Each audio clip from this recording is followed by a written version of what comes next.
Well, ever since Trek Zone started doing podcasts five years ago, almost 6 years ago now, I've been wanting to branch out into all sorts of sci-fi, and I've finally been able to do that this week with today's guest, Mr. Rob McKnight, a legend of mine. Thanks for coming on the show, man.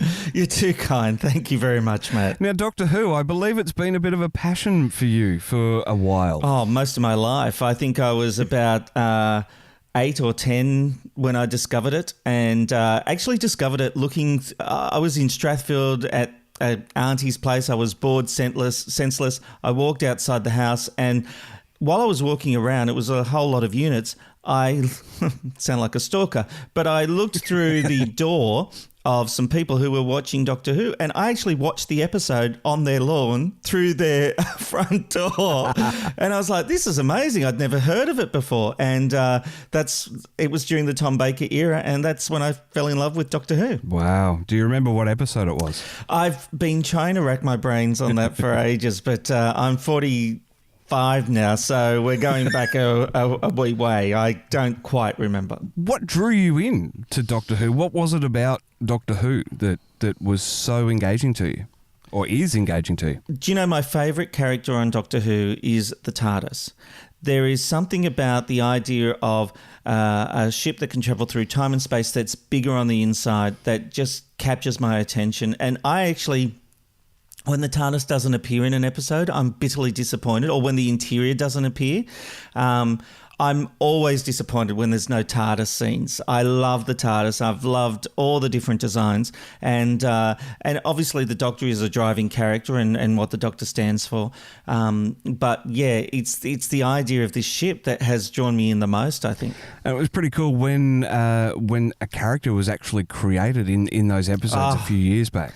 That was brilliant when the TARDIS came to life and the Doctor could have a conversation. And it's interesting because the way we viewed the TARDIS over the years has changed too. I mean, it's really now is known as a sentient being, and there were always hints of that throughout the series, but the new series has really taken that to another level, and with that episode, The Doctor's Wife, they've certainly shown that and been able to articulate it in a way they've never been able to do. That was such a beautiful episode. I really loved that episode. Well, the series has broadened its horizons in season 11 and brought in the 13th Doctor. Yes. What do you make of Jodie Whittaker's take on this iconic character? I think she is great as the Doctor. I don't think they fully grounded who the Doctor is in this incarnation.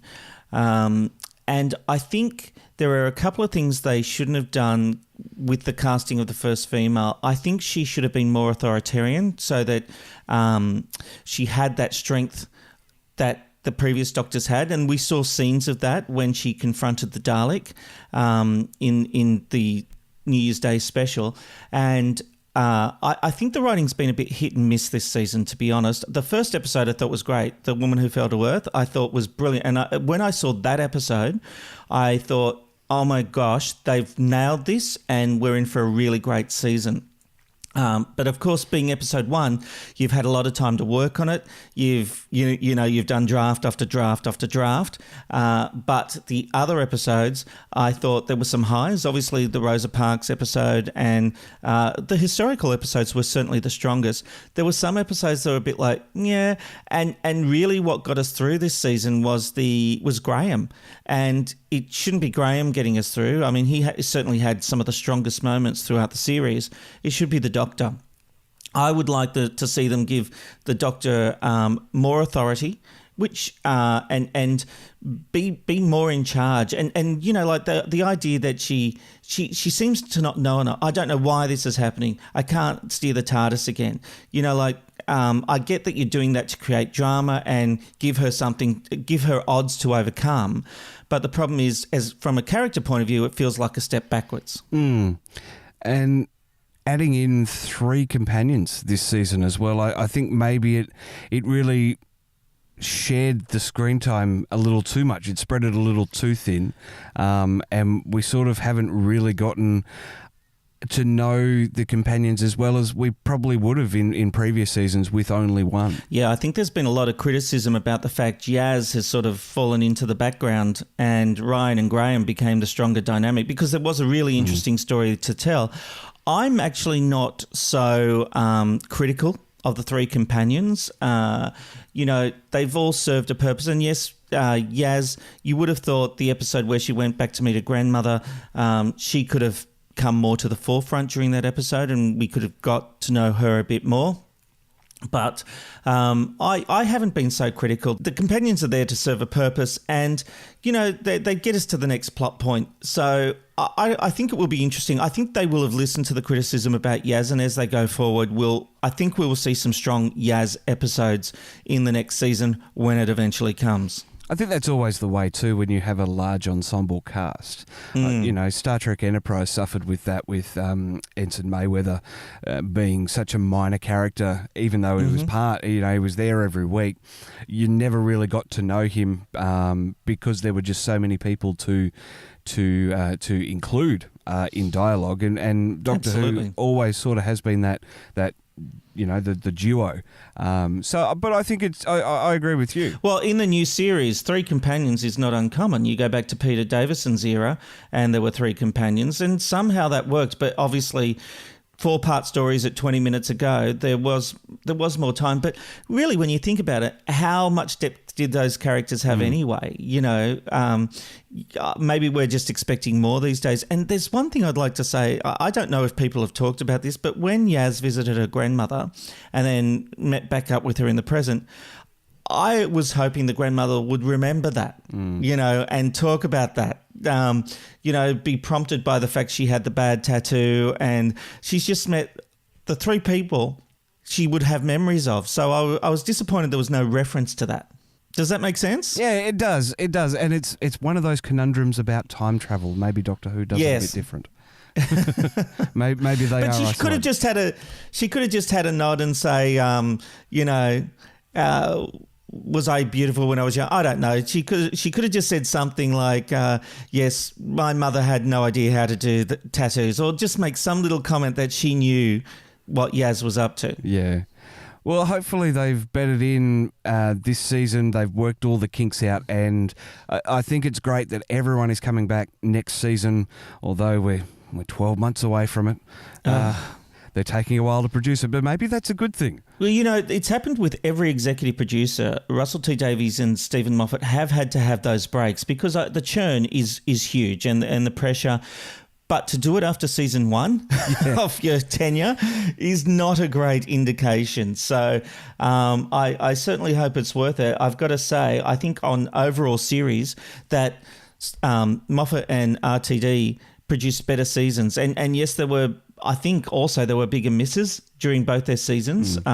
What we have here is we have slight highs and we have slight lows. There was nothing that I can remember that was really, really low. But, as you've mentioned, I'm an obsessive. And with each season, I've gone back and watched every episode so many times as they've been airing. I haven't really done that this season. And I'm wondering why. And the thing is, I really love Whittaker in the role of the Doctor. And I'm not one of these fans that has a problem with the female taking over the role because I think they've set it up in the canon beautifully. By the time Whittaker came along, if you couldn't accept Time Lords can regenerate from male to female and female to male, you haven't been watching the show. They set it up beautifully with Missy. They set it up, even when the Doctor went back to Gallifrey and the security guy changed into the female when he regenerated. There's been so much groundwork laid down for that it doesn't bother me in the slightest now that that's happened. What it's got to be is about character and the writing, because the production values on this season were the best they have ever been. You cannot fault the product. The music was superb because it wasn't just everything has to be a big orchestral piece. It was the use of sounds to convey a tone throughout scenes. The look of them was just beautiful. I think from a production point of view, the series this season has been magnificent, but I think we've been lacking in some basic writing. So what are you, aside from writing, what are you hoping for next season? I think if the production values stay the same or enhance, I'll be very, very happy. I'm after, the thing is, it's really hard to reconcile in my mind because there's been a depth of stories. Rosa Parks was a great story, but the villain was terrible. And that was the other thing.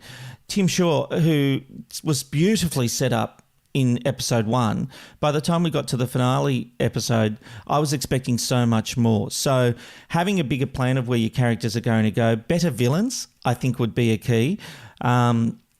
The Dalek was a great villain, of course, in the New Year's Day special. I guess I'm hoping for bigger as far as character development goes, and just engaging stories. I've got to say, the New Year's Day special, at times I felt like I was watching an episode of EastEnders.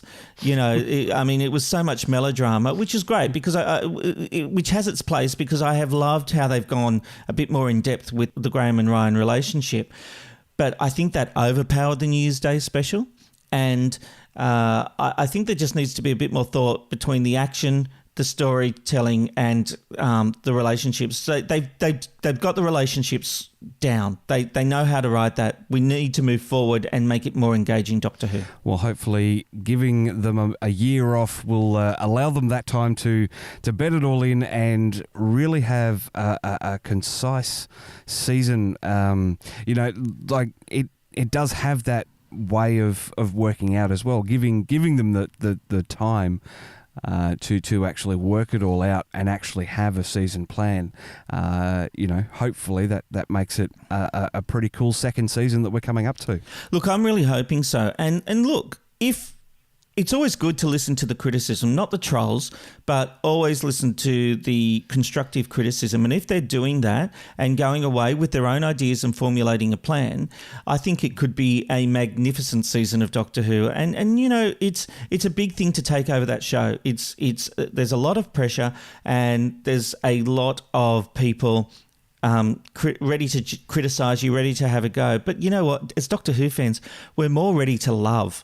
I know there's a nasty element in fandom, but on the whole, I think Doctor Who fans just want to love their show and be proud of it.